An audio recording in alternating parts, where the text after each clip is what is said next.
Jeg hedder Lisa, jeg er 37 år gammel og er autist. Blev diagnosticeret med Aspergers syndrom for 4 år siden. Og nu skal vi snakke om sanseudfordringer. Lisa, vil du fortælle lidt mere om det her med at være udfordret sensorisk? Ja, det er jo et ret bredt emne, så jeg skal nok vælge nogle konkrete eksempler. Men sådan noget som vejret for eksempel, helt konkret. Jeg følger ret meget med i vejrudsigten for at vide, hvad jeg skal have på næste dag, men også hvad jeg skal forvente sansemæssigt. Og der var meget omskifteligt vejr i den her uge egentlig. Og det giver udfordringer, men det giver også rigtig mange glæder. Solen har skinnet, og det har været så vidunderligt at få den her vintersol ind, men så har det til gengæld også gjort det umuligt at gå ud uden solbriller på, fordi ellers så vil det vidunderligt gå hen og gøre ondt i øjnene i stedet for. Og det har sneet, hvilket næsten udelukkende er positivt, fordi jeg ikke har været ude i det til at kunne få snevåde, sjaskevåde fødder. Det er noget af det værste, der findes, men selve sneen er så vidunderligt smuk, og så er der jo det her med, at den dæmper dine skridt og tyser blidt. At verden er mere stille, når det sneer, og visuelt er det jo noget af det mest vidunderlige. Og når man så går tur, og det knæser under ens fødder med den her sprøde, nyfaldende sne, det er også en af de mest vidunderlige sanseoplevelser. Og i dag regner der.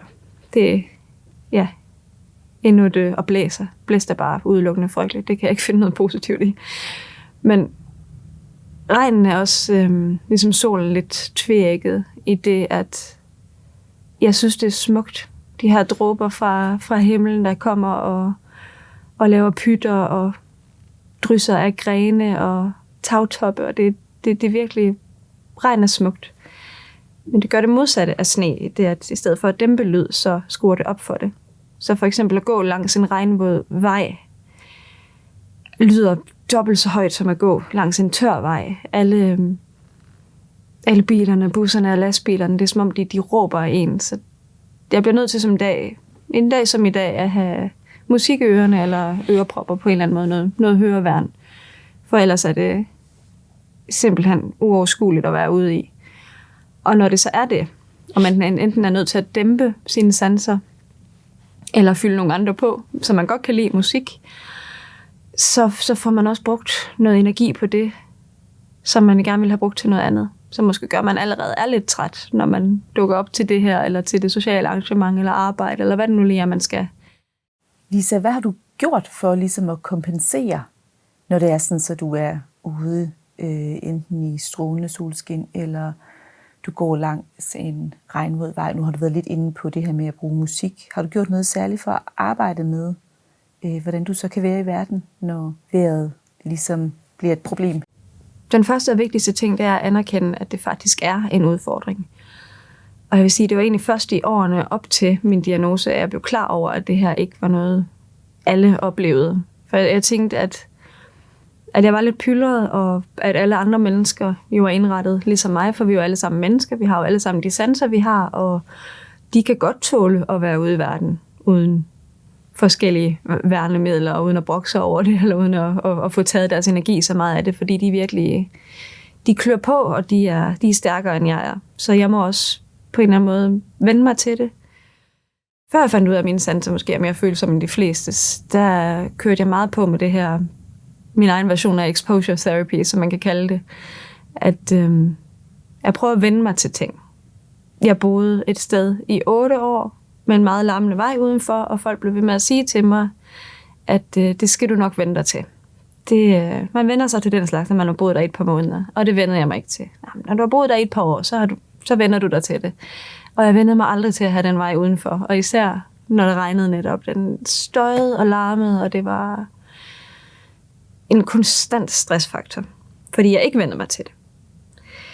Så nu har jeg egentlig indset, at det nytter ikke noget at udsætte mig for det i større grad. Jeg skal udsættes for det i mindre grad. Så det med at have ørepropper eller musik i ørerne, når man går steder, der larmer, og så bare generelt at undgå steder, der larmer. Tag en omvej.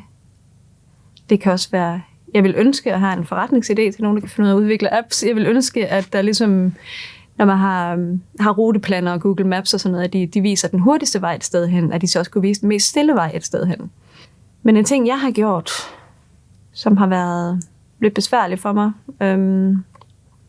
der har været mange plusser og minuser i det, men det er, at jeg i sommer købte en bil, fordi jeg måtte indse, at offentlig transport virkelig er en af de ting, der tager allermest energi for mig, fordi det bare er så sansemæssigt overvældende. Alle de mennesker, der er uforudsigelige i, hvordan de lyder og lugter og fylder, og hvad folk ellers kan med deres parfumer og stemmer og mobiltelefoner, og alle de input, de tager med sig, og så bare det, at en bus jo larmer. Så at få en bil, hvor jeg har det her lukkede rum, hvor jeg kan bestemme, om der skal være støj eller ej, og jeg kan bestemme, hvem der er derinde. Det kan jeg ikke i togkupéen, men jeg kan køre helt alene i den her bil i fred og ro, hvis jeg gerne vil det. Det har hjulpet rigtig meget. Og jeg har altid sagt, at jeg ikke skulle have bil, fordi jeg har ikke lyst til den ekstra miljøpåvirkning. Det forårsager, at jeg kører rundt i en bil, når jeg kunne køre rundt i en bus. Men jeg har kunnet retfærdiggøre det med det, at det er et redskab og et hjælpemiddel, som for eksempel en rollator, eller et høreapparat, eller andre ting. Eller at nogen, de tager en elevator i stedet for at tage trappen. At det er noget, der simpelthen gør ting mere tilgængelige for mig. For når jeg har været i offentlig transport i 3-4 timer, hvis jeg skal noget i København for eksempel, og så skal møde op til et møde eller et kursus, jeg er helt smadret bare af rejsen. Og det er jo heller ikke hensigtsmæssigt for noget. Så det med at tage forholdsregler, altid have en bil, hjælper i hvert fald, hvis man skal ud, altid have ørepropper i tasken, solbriller, så hvis der skulle blive for skarpt. Og sørge for at vide cirka, hvor og hvornår jeg kan begive mig ud. Jeg gør mit bedste for, at jeg kan begive mig ud i myldretiden generelt, uanset om jeg er på gåben, eller bil, eller offentlig transport, eller cykel, fordi det simpelthen er så det mest overvældende. Og det er også, jeg sørger for at handle, når jeg skal i butikker, for det gør det om formiddagen, hvor ikke der er så mange mennesker og så mange inputs. Et godt råd fra min erfaring, det er at stå ved det og respektere det. Brug de solbriller, selvom der er overskyet, men stadigvæk for skarpt for dig. Og brug de ørepropper eller de hørebøffer, selvom folk måske spørger ind, eller synes, det er uhøfligt, du sidder med dem på i restauranten. Altså, lad folk spørge ind. Og til dels respektere dig selv og dine behov. Det er jo selvfølgelig meget stort, at du gør det, men også være med til at normalisere, at det behøver ikke at være august måned 30 grader, for man bruger solbriller som en accessory. Man kan bruge dem, når man har brug for dem.